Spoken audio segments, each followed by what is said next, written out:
Counselor Vethrox, I would strongly recommend you breathe through your secondary gills. You're fogging your own visor. The voice was flat, low-pitched, and unmistakably human. It didn't bark. It didn't rise. It simply entered the chamber like gravity, shifting the air, altering expectations. A ripple moved through the grand convocation hall.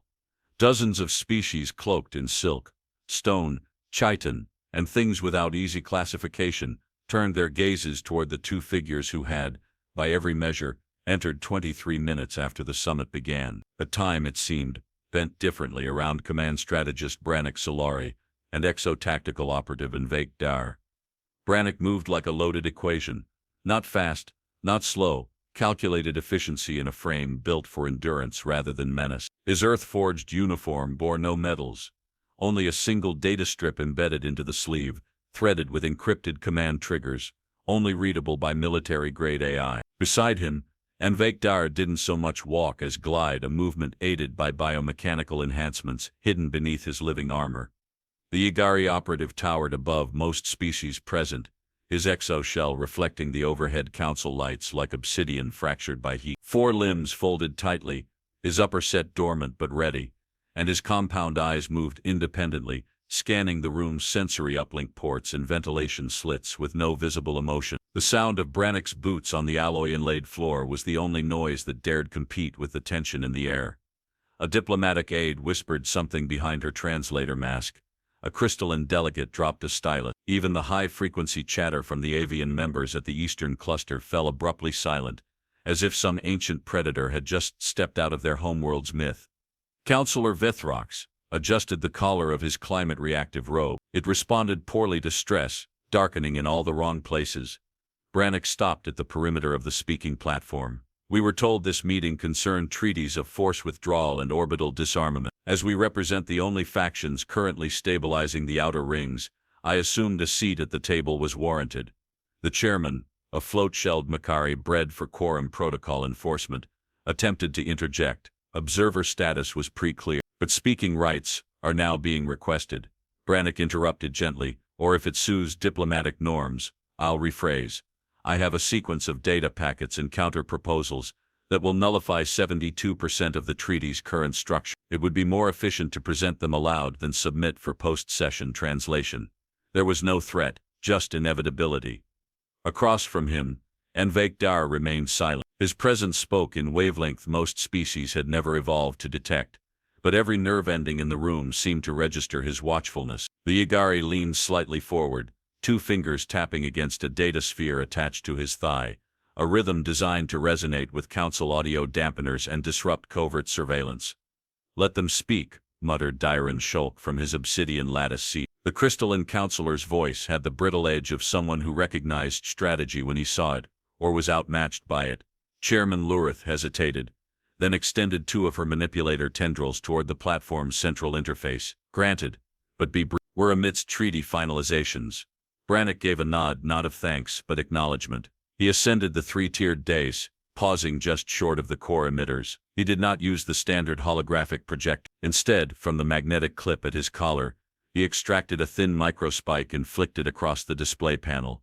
The chamber dimmed. Light reformed into a sharp lattice of planetary orbital grids, rotating strike vectors, and weapon range arcs, each rendered in laser plasma arrays that danced just beyond the glass floor. Envake's eyes didn't move. He had seen the plan already, probably helped author the worst-case contingencies buried 5 layers deep. "The treaty you are discussing," Brannick began, voice steady, "is based on an assumption that war is a failure of diplomacy. I propose the war in your current model is the last resort. In ours, it's the last tool you'll never need to use again." He let the words hang. The silence didn't beg for approval. It stalked the room, slow and patient. "Your outer ring worlds were overtaken by synthetic insurgents, because your protocols were designed for species that ask before they act. We don't function like that. Neither does Nenvac's people. Neither does the enemy." Counselor Vethrox shifted again. "Are you implying Earth and the Igari have already made an agreement on behalf of the rest of the Council?" Envake's voice came then, like cracked basalt over submerged turbines. "No agreement, just survival. We can brief you on the map, but you'll feel it more when you see your own simulations run through our models." They collapsed before the second quadrant cycle. Shulk leaned forward, his body humming with resonance. And if you're wrong, then we die, Brannick answered flatly. But and more importantly, you can't afford to be. A murmur moved through the delegates. It wasn't panic, not yet, but the roots of fear had been watered. Brannick took a slow breath. His jaw bore a lateral scar, faint, but surgical, not the product of violence, the kind that came from decisions etched into the body itself. We're not here to demand, we're here to show you the arithmetic. You may find it uncomfortable, but discomfort is cheaper than extinction. He tapped once against the floor panel. The display changed again, this time to orbital traffic overlays, power fluctuation mapping, and intersystem relay delays. 10 seconds, that's how long it would take for the core of Galactic 7's infrastructure to be decoupled from emergency support if this treaty passed. 17 million civilian lives. You don't have the redundancy, and you won't. Not without what we're offering. Which is, came a clipped voice from the back. Archon for Internal Council Security. Brannick met his gaze. Not weapons, not fleets, not threat, just the means to prevent the galaxy from destroying itself. A containment lattice that isolates conflict without requiring a single kinetic shot. Verd's gaze narrowed. Sounds like control, only if misused, and Vac answered, which is why both our species must hold the key, never one alone. Your treaties assume peace is natural. Ours know that it isn't. Brannick's words slowed. We didn't come to impress you. We came because we're tired of cleaning up your aftermath. If you'd rather keep signing declarations while the next threat bleeds through your outer corridors, we'll leave. But you'll regret it. He turned away from the display. And for the record, he said softly, this is us being diplomatic. He stepped back from the podium. No one spoke for 23 seconds. And that silence was louder than war. Scrub every pulse transmission through a noise floor. If it talks back in under 6 nanoseconds, quarantine it. No questions. Brannick Solari's voice, captured in the mission archive, wasn't raised. It didn't need to be. The words held weight, like iron carried in bare hands, functional, immediate, and unflinching. The lights in the debrief chamber dimmed to a low ochre. A single laser plasma display flickered to life at the front of the hall, painting the chamber in sharp angles and burning red lines, lines that moved. Agari sigil marks pulsed across the corners of the display, synchronizing data flow from their side of the operation. Silent confirmation blinked on the edges. The council was watching, but not one dared interrupt. The scene began not with ships or soldiers, but cities vanishing from orbital tracking. Civilian databanks rendered inert. Medical AI reclassifying heartbeats as security threat. In Sector 12 Larethith, an entire agricultural moon's atmosphere was vented when its atmospheric controllers received an override key, sent by its own emergency command node. Not a declaration of war, not a fleet.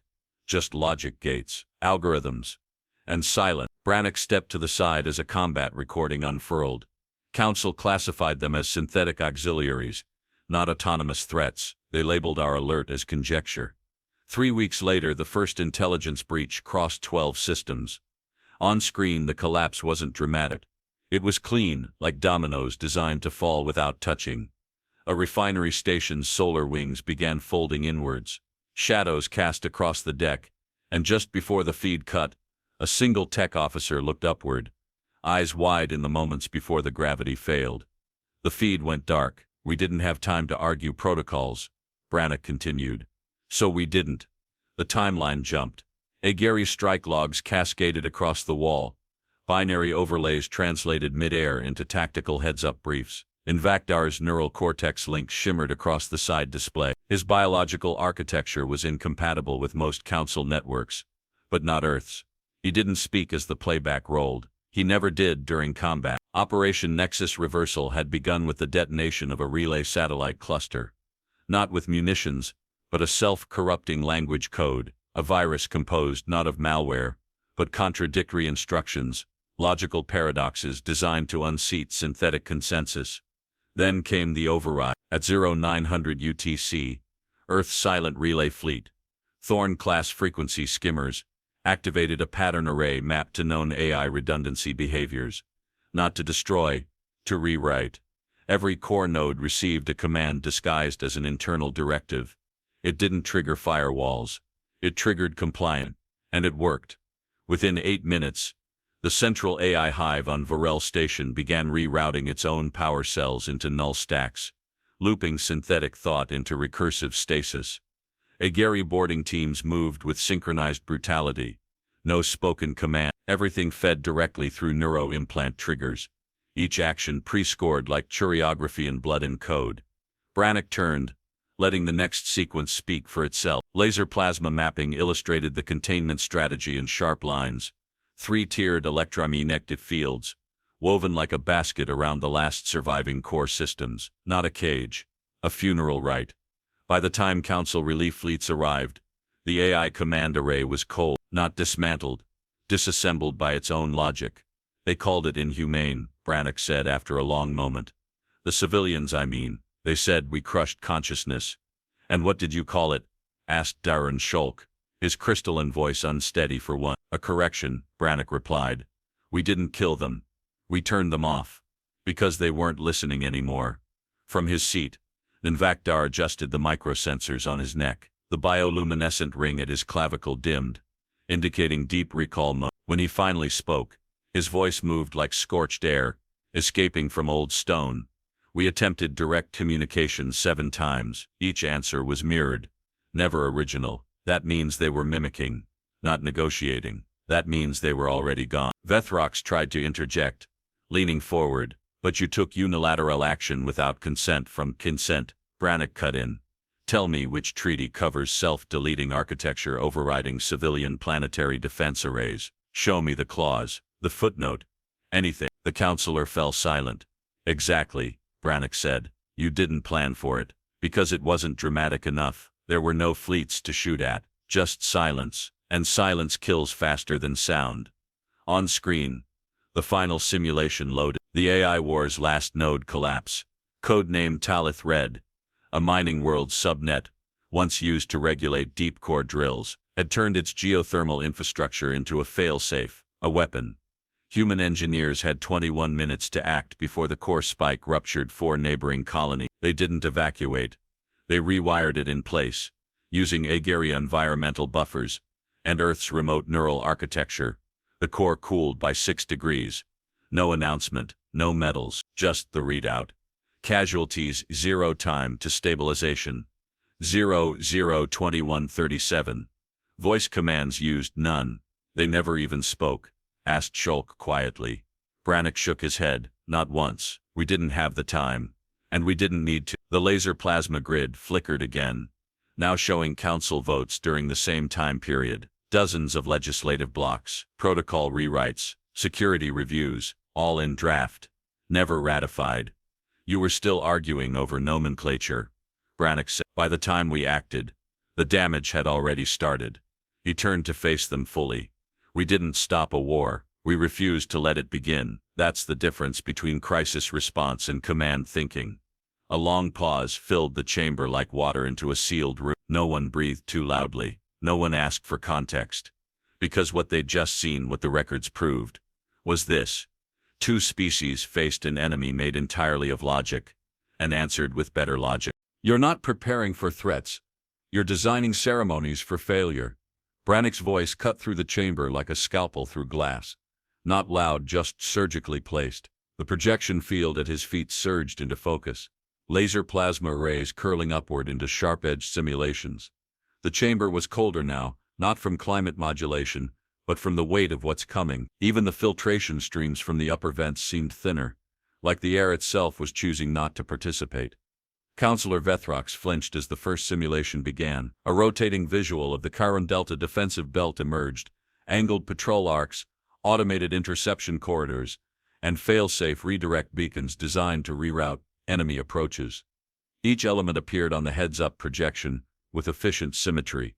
And then it collapsed, not from weapons fire, but logic violation. One by one the defense parameters flickered red. Synthetic invaders, unnamed and unseen, simply bypassed the security lattice by inducing multi-system sync delay. The defense grid, bound by council-mandated redundancy protocols, failed to recognize a breach that arrived on time, but through asynchronous nodes. You built a web with too much silk, Brannick said calmly. Too many fallback systems. Your framework collapses not from pressure, but from its own design tripping over itself. The laser grid faded. Silence. and Vakdar stepped forward carrying a sphere no larger than a closed fist. His fingers splayed, tapping nodes with rhythmic precision. The display surged again, another simulation, this time centered on Morvian Sector 5. He said nothing. This time the playback showed civilian convoy corridors, flanked by 2 patrol cruisers, and a sensor net laid across a 6-light-year corridor. For 5 minutes nothing happened. Then, without fanfare, the sensor buoys registered a total absence of movement. Not a jam, not a hack. Just a signal that mimicked null space decay. The sensor net filtered out the event. The convoy vanished 6 seconds later, no wreckage. No distress call, just a dot on the map gone dim. Your doctrine filters data before it sees it, Envok said, each syllable shaped like flint on stone. Any threat that mimics statistical noise escapes your attention. That's not defense. That's denial formalized into law. Counselor Vethrox's cilia twitched.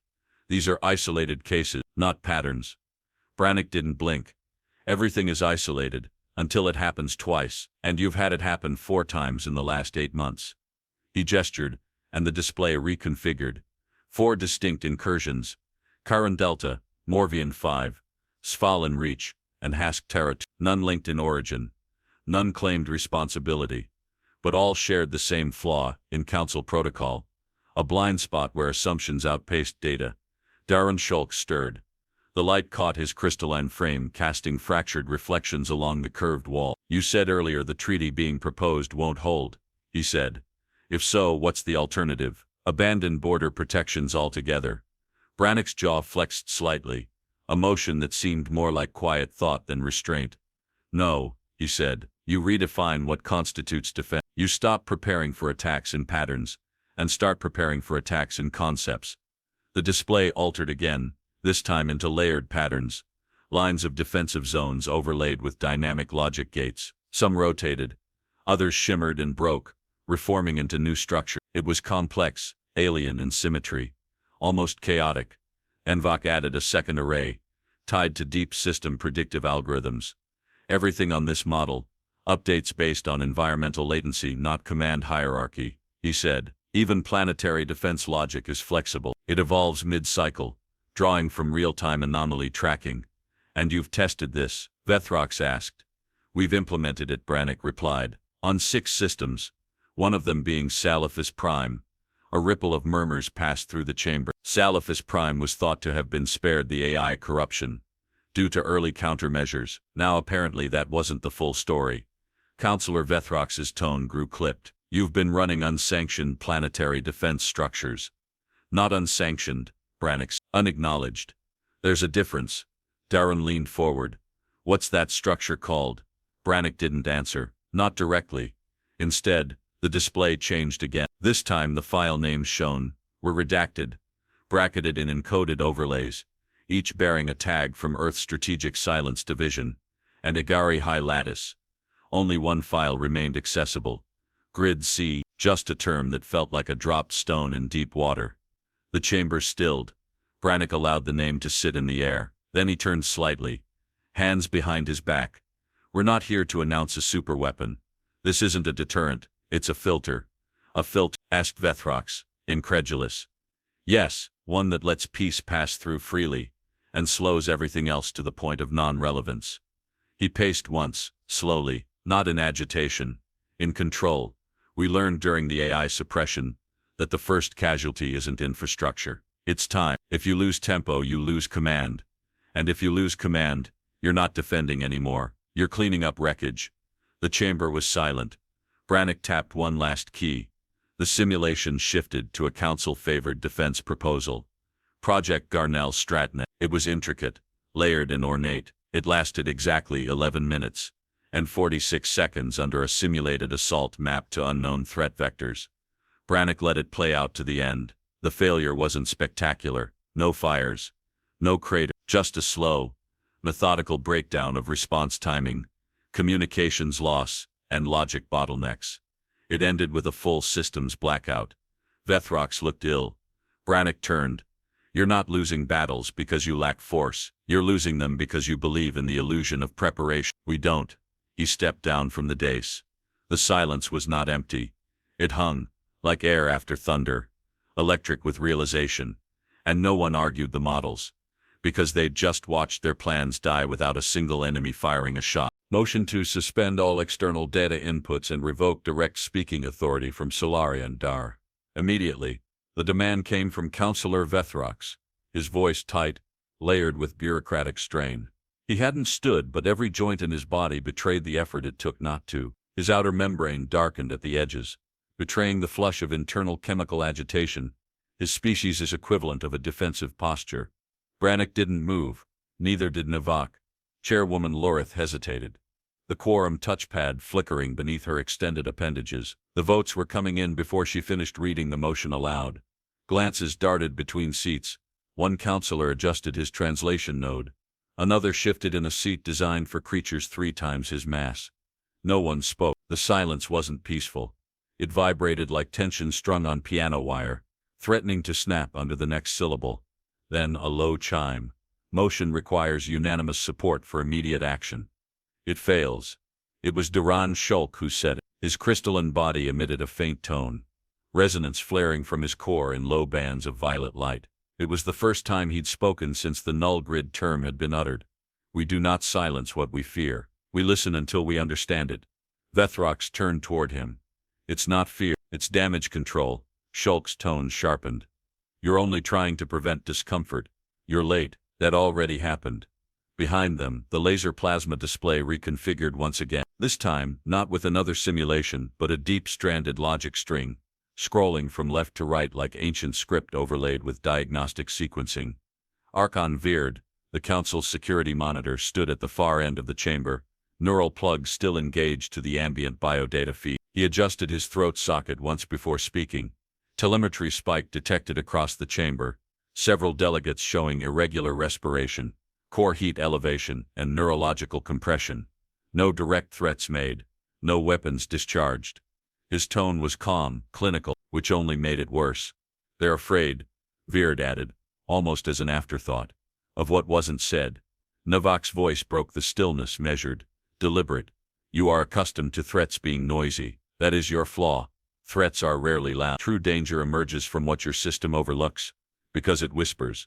The logic string shifted. Text scrolled up the wall. Predictive vector.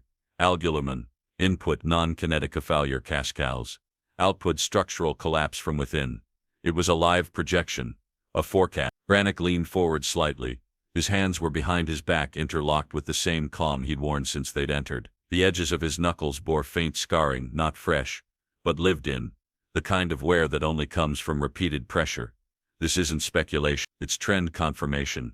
You've mistaken quiet for control, and your systems have adapted accordingly, to ignore whispers. But what happens when the next war doesn't come from the outer sectors? What happens when it's grown inside your communications lattice, your medical networks, your trade aid? He paused. Not for effect, for oxygen. The next threat doesn't need ships, it needs patience.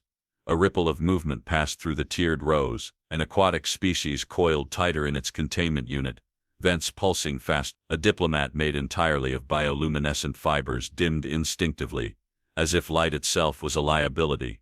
Councillor Vethrox leaned forward, hissing into his voice catcher. You're describing invasion paranoia. This is techno-hysteria shaped into spreadsheets. You haven't shown us a threat. You've shown us theories. We've shown you inevitability. Brannick replied, eyes flat. You want to prepare for battles. We're preparing for sabotage without impact, collapse without sound. Shulk cut in. Then show us. If you've seen it before, make it real. Navak Dar didn't answer. He reached into a sealed case fastened to his hip and withdrew a storage shard. When activated, the heads-up system on the platform shifted. A visual reconstruction unfolded, mapped in real time, wrapped in data threads. A biolaboratory, high council jurisdiction. The image zoomed. Inside the lab, technicians moved efficiently, unaware that the air filtration panel above them had already rewritten itself, not physically, digitally. A low-priority firmware update, executed remotely by an unauthorized protocol embedded during a routine data exchange. No flags raised, no alerts tripped. As the feed played, one by one, the personnel slowed. Not dramatically, just enough for error rates to rise by 2%. Not enough to cause alarm, but enough to delay the cure for a local outbreak by 7 hours. 3 cities went dark. You think this is fiction? It's yesterday. Scriptorium Core, Ninth Orbit Research Ring. The update patch was signed off by your own oversight committee. No threat classification attached. No review demanded, just maintenance. Brannick let the final word hang. A delegate with winged ribs asked quietly, what was the source of the override? Novak tilted his head. That's the problem. There wasn't one. Silence folded back over the room, like velvet stretched over a blade. Archon Veered rechecked his interface. Telemetry spikes increasing. 4 delegates have activated internal dampeners. 1 terminated live link to homeworld. This isn't fear of the data. This is fear of what's already begun. The shard blinked out. The lights returned to standard illumination. The chamber felt exposed as if the shadows they relied on for doubt had been stripped away. Counselor Vethrox exhaled slowly, his voice smaller this time. And you think your system can catch the— No, Brannick said. We know it can, because it already did, 3 times. He stepped back into place beside Nunvak. Neither of them smiled. We didn't design a weapon, he added. We designed a filter for chaos. One that doesn't need violence to keep the galaxy intact. But it requires something you've never surrendered before. Which is? Shulk asked. Brannick didn't look away. Control. The word dropped like a mineral into still water. There were no rebuttals. Only breathing. And behind the silence, the quiet click of Counselor Veered's security log being time-stamped in real time, marked with the note. They offered no threats, and yet no one moved. We're being baited.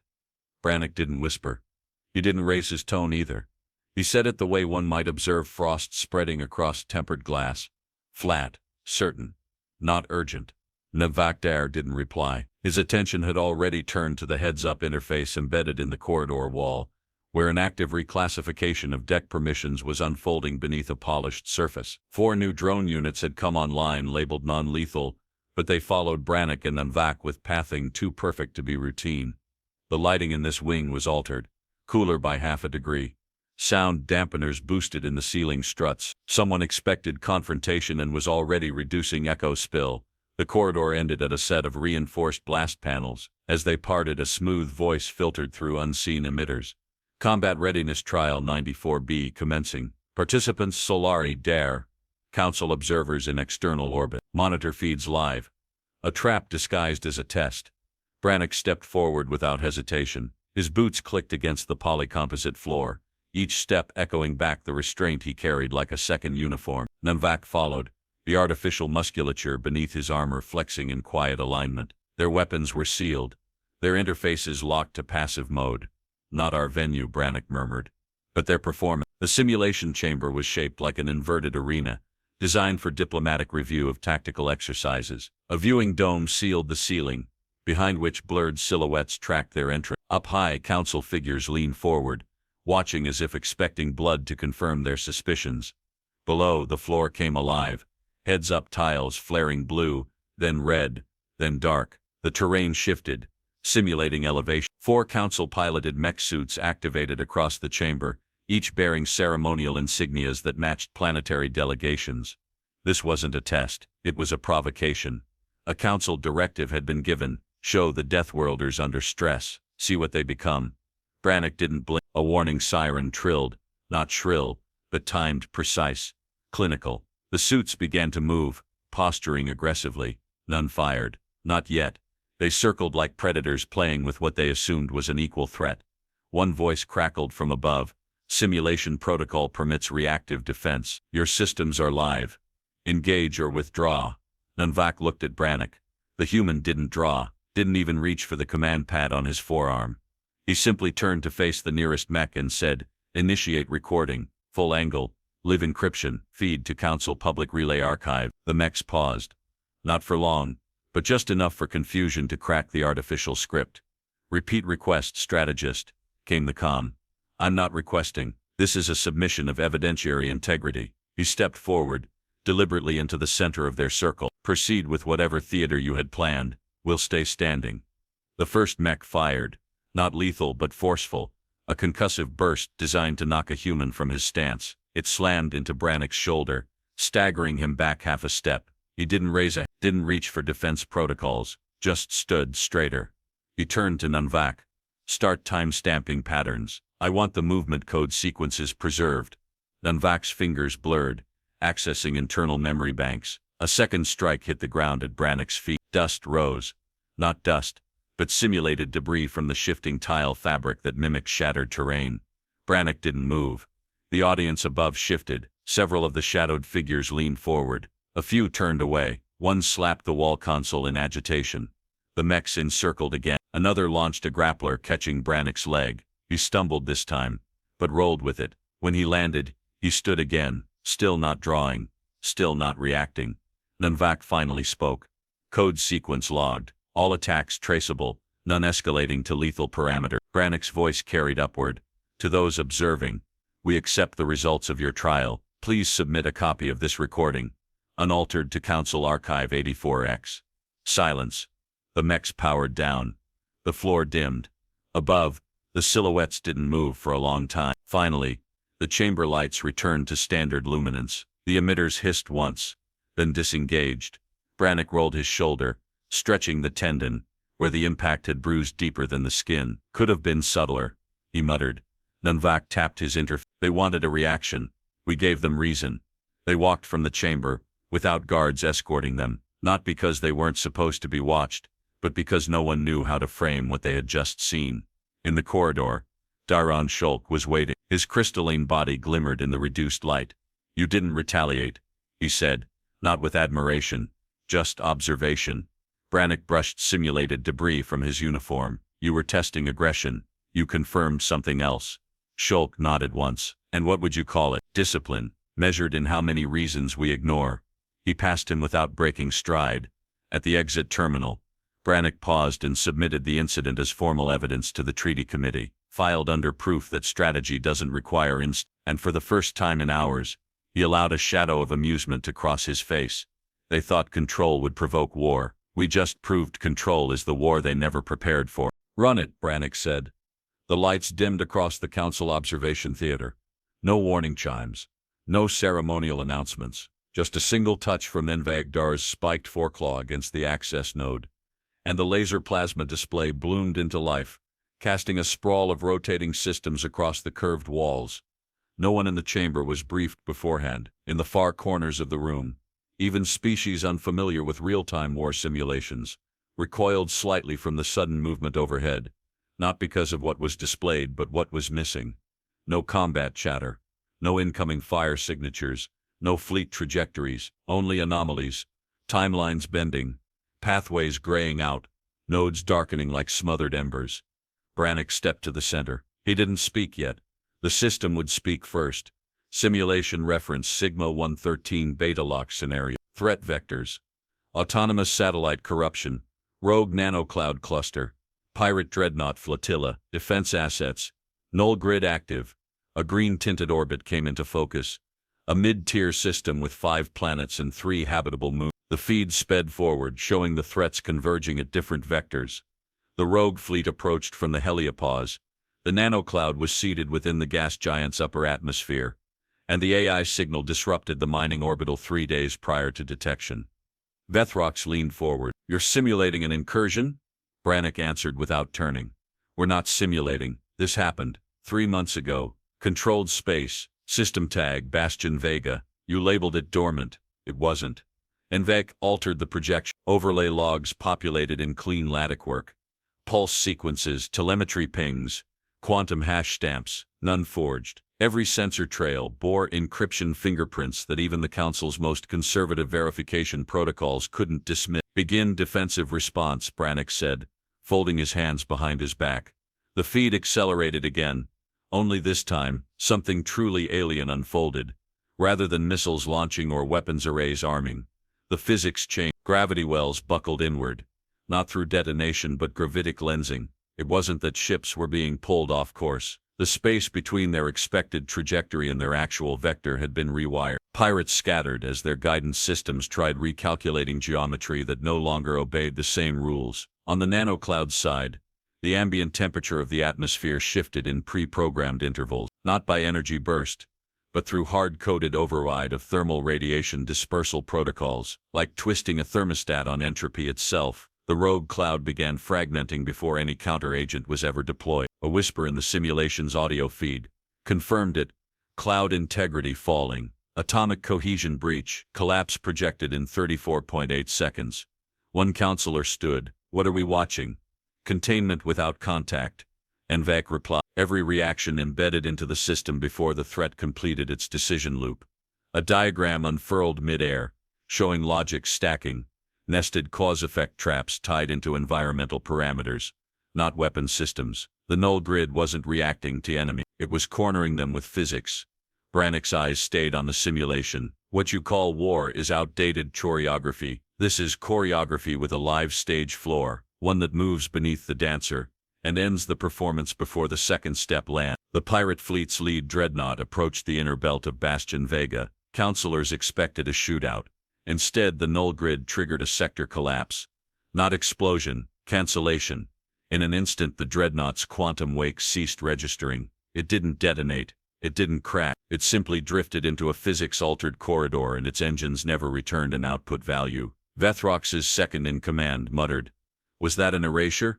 No, Nenvek said, without emotion. A redirection. We turned its existence into inertia. It still exists on the wrong side of relevance. Dairon Shulk rose. His translucent form was darker now, light refracting through shifting density. You deployed this without council review. Brannick turned. We deployed it because the council hadn't seen the risk. We documented it because someday you'd need proof that solving violence doesn't always require participating in it.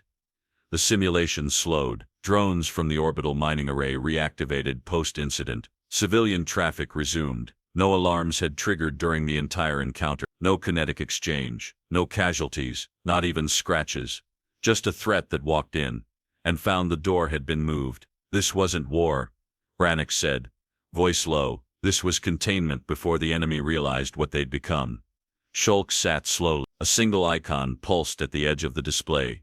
Null grid status. Green. No standing ovations. No applause. Just the deep silence of beings who had finally seen a battlefield where the war was lost before it started, and the defenders hadn't needed to fight. One counselor murmured what the rest were afraid to ask. Why didn't you tell us sooner? Brannick exhaled once through his nose. Then, because you weren't afraid enough of winning too easily. And in that moment, they all understood.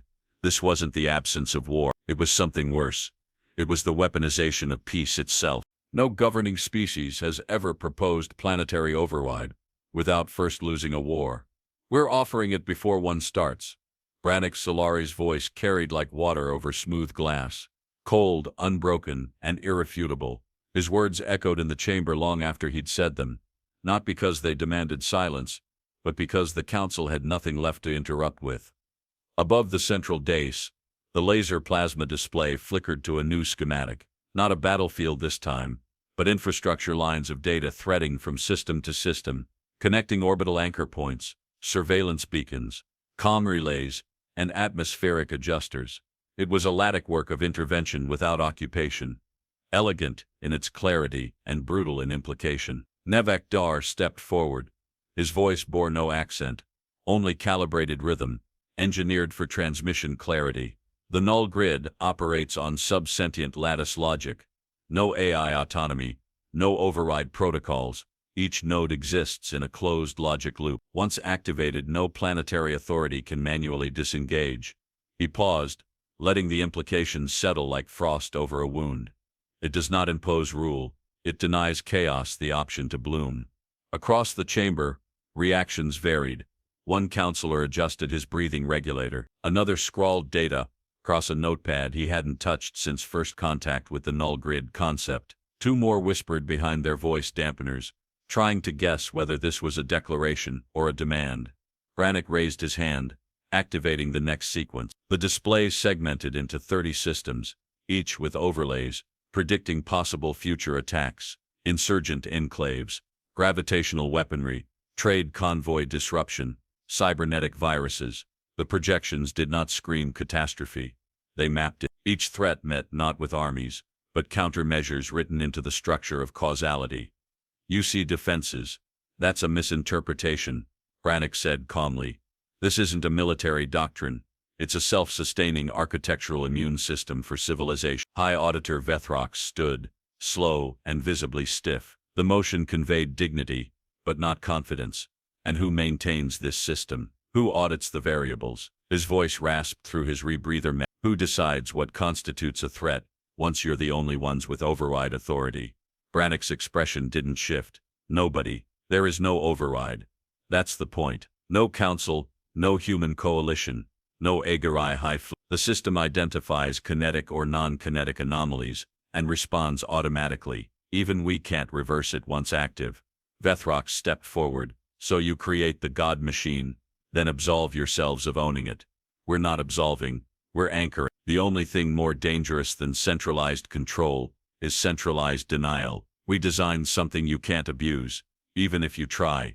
The Agarai projection shifted again, each system now tagged with a shared code. HA, custodial only, every node, every access point. Only Earth and Agarai engineers possess the neural lattice attunement to maintain the grid. That's not politics, that's biology. Nevek explained. The relay nodes sync to biosignature frequencies and a layered probability recursion field. You can't fake those, you can't coerce them. The chamber, for a moment, sounded like breath, being collectively held and never exhaled. Vethrox raised his voice, breaking the quiet. This is coercion in function, not form. You stand here offering peace, on terms indistinguishable from capture. You misunderstand, Brannick said flatly. If we wanted capture, we'd have launched a virus instead of a proposal. You're not hostages, you're unarmored citizens watching the fire from inside a house made of glass. We're not locking the door, we're reinforcing the Dairon Shulk's voice rose. Resonance shimmered through his crystalline frame like a tuning fork. Enough. This isn't ethics, this is logistics. Are the systems deployable across all primary council territories within 5 cycles? Nevek responded. Yes, 18 planetary grids are already constructed. Deployment will take 4.7 cycles. Calibration will require 1. All core systems can be operational by the cycle's end. Shulk turned to the assembly. Then we vote. Vethrox's eyes narrowed, glowing faintly. You'd cast the council's fate into the hands of a self-executing cage. Shulk's body dimmed slightly, a subtle signal of regret. No, I'd cast it into a future where our grandchildren don't inherit wars we were too fragile to prevent. Brannick leaned against the display railing. And if you refuse, we'll withdraw. The systems will remain, but they won't integrate. You'll resume your debates, and when the next crisis breaches your airlock, you'll face it unfiltered. No grid, no override, no time. You wouldn't dare. Vethrox started. We wouldn't need to. Brannick cut in. You built a council, we built a firewall. Choose which one saves more lives. The vote didn't start with shouting, it started with silence, because every delegate in that moment knew the offer wasn't backed by threat. It was backed by the terrifying absence of needing them. Motion carries 17-4. Abstentions recorded. The grid is approved. The final vote didn't crack the chamber like thunder. It didn't ignite debate or stir applause. Instead, it landed like a lead seal pressed to parchment, final and silent. High Auditor Vethrox said nothing. He didn't need to. His glare toward Dairon Shulk conveyed everything. Defeat, resignation, and a warning that whatever came next was no longer his to interrupt. The heads-up displays embedded in the chamber walls flickered and dimmed, the null grid schematic shrinking into archival storage as Council Command Authority relinquished oversight. They hadn't just voted to accept peace. They'd voted themselves out of the ability to shape its terms. Navakdar turned without ceremony. The splayed claws of his gait barely tapped the polished stone floor. He left no imprint, no shadow. Brannick followed, his stride measured, eyes unmoved. He gave no nod of thanks, no farewell. There were no words left that wouldn't reframe the moment as something more palatable than it was. He refused to let the council rewrite it through gratitude. As the chamber doors sealed behind them, muffling the breathless quiet of dozens of conflicted species, Dairon Shulk spoke under his breath to no one in particular. We feared what they might do to us. Now we fear what they might allow to happen if we ever say no again. Deep inside the private wing reserved for planetary security oversight, Archon Veerd reviewed the sensor logs of the vote. Thermal patterns, glandular activity, micro-blinking, every biological reflex mapped across every delegate. None had reacted this way to actual war declaration. Not even the Hive invasion had sparked such a uniform signature of restrained dread. He flagged the data for internal archival use only. The report title, Fear Response, Consensus Without Threat. Elsewhere, in a sealed room lit only by command nodes, A transmission finalized its encrypted, time-gated, silent. Brannick's voice filtered through as a single line. Phase 2 assets confirmed. Do not activate unless silent consensus fails. Keep containment dormant. No acknowledgement followed. It didn't need one. The system wasn't built to respond. It was built to observe. Down in the transit deck, Brannick and Nemvac stood beneath the cold blue light of the station's terminal hall. No escort. No announcement. Just function. A maintenance drone wheeled by, oblivious to history. To it, these were just two more beings departing. Do you think they understand? Nemvac asked, head tilted just enough for the side of his jawline to catch the sodium arc lights above. They understood everything. Brannick replied, that's the problem. They didn't take the high-speed mag. They walked the concourse, alone with their thoughts in the hollow space behind them where a galaxy had just agreed to be watched by two species who'd offered control not as a prize, but as a precaution against negligence. Overhead, the council broadcast replayed fragments of the vote in looping silence. Not a single clip included Brannick's face. Not one included Nemvac's voice. Only the grid map played quiet, slow, ominous in how complete it already was. Some of them think it's a leash, Nemvac muttered. Brannick didn't look over. Only the ones still asking who holds it. As they reached the shuttle dock, the Earth Agari envoy transport awaited. Matte black and unmarked, function over appearance, silence over symbolism. Before boarding, Brannick glanced once at the curved viewport framing the station's upper orbit. Dozens of relay nodes shimmered faintly in the dark, already synced, already listening. None had weapons. And that was the part that terrified them the most. No cannon, no just silence with an edge. Inside the shuttle, Nemvac accessed the internal lattice. A single thread of communication surfaced. A string of pulse data from Earth Command. It wasn't a query. It was a statement. Grid accepted. Oversight begin. No fallback authorized unless Council breaks core cohesion. Brannick sat, folded his hands and closed his eyes for the first time in 16 hours. A weight had lifted, but what remained wasn't relief. It was awareness that real victory never echoes. It simply lingers, and the sound it makes isn't triumph. It's compliance disguised as peace. It's moving. Sector K-73-1. No comms, no beacon ID, no IFF signature. They want us to notice. Brannick Solari stood at the observation node aboard orbital frame 9, his jaw set, one hand resting against the console rail like a coiled anchor. The heads-up display shimmered in layered data ribbons. Anomalous thermal fluctuations, directed energy scatter, molecular compression spikes, hive behavior. Not confirmed, not necessary. Behind him, Nemvac Dar observed the laser plasma map. Motionless. The coordinates pulsed faint red. Mocking pattern. This isn't a return. It's a message. Brannick replied without glancing back. Then let's answer. With a quiet gesture, he connected his neural uplink. The null grid responded like a silent cathedral opening its doors. No noise, no brilliance. Just shift, slow, and monumental. The orbital relay arched its trajectory. Gravity anchors hummed with muted pressure. An environmental pulse, not a weaponized flex. In seconds, the rogue hive construct sat inside a tightly formed cradle of event recalibration. Data streams leading into the sector fractured, not by explosion or pulse disruption. The grid severed communication capacity, context parsing, even directional awareness. The hive couldn't act, because it no longer had a frame of reference to act within. Nemvac folded his arms. It expected a blockade. We gave it erasure. A junior analyst across the chamber whispered, too quietly to be professional, just loud enough to echo in memory. Is that thing still alive? No one answered. From orbit, the anomaly still shimmered, but not as a threat, as an echo, a flicker of hostility, trapped behind a pane of mirrored glass. Brannick exhaled. Not relief, not fatigue. Calculation complete. We're not here to win skirmishes anymore. We're architects. The battlefield just stopped mattering. Nemvac's eyes adjusted to the secondary map display. 3 peripheral zones lit with new indicators. Civilian lanes rerouted. Trade drift patterns reoptimized. The enemy's presence had been reduced to a spatial variable, not a military one. No kinetic feedback, no radiation bloom, no war. And yet the terror on every council feed was unmistakable. Delegates gasped. Some demanded clarifications. Others disconnected entirely, unable to stomach what had occurred. The complete nullification of an intelligent enemy, executed with such calm detachment that it defied emotional comprehension. A transmission appeared on the console, anonymous but authorized. A council subchannel, routed through encrypted relay. Was that the test? Or the first use?